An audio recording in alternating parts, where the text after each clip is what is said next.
Everyone, isn't it weird ఇంత rainy సీజన్లో నేను మిల్క్ షేక్ పెడుతున్నాను అని అంటే ఎందుకంటే ఇక్కడ చాలా వేడిగా ఉంటుంది. మీ ఏరియాలో చల్లగా ఉందా వేడిగా ఉందని కామెంట్ చేయండి. బనానా మిల్క్ షేక్ రాని వాళ్ళు కూడా ఈజీగా చేసుకునే విధంగా చెప్తాను.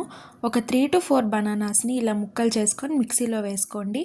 జీడిపప్పు కొన్ని వేసుకోండి. తర్వాత మీ టేస్ట్కి తగినట్టు షుగర్ వేసుకోండి. షుగర్ వద్దు అనుకునే వాళ్ళు హనీ కూడా యాడ్ చేసుకోవచ్చు.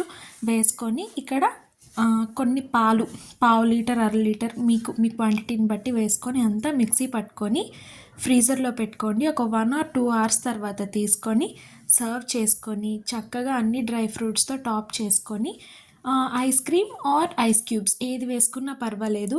చాలా చాలా చాలా బాగుంటుందన్నమాట. చూస్తే తినాలనిపిస్తుంది. మేమైతే బాగా ఎంజాయ్ చేసాము.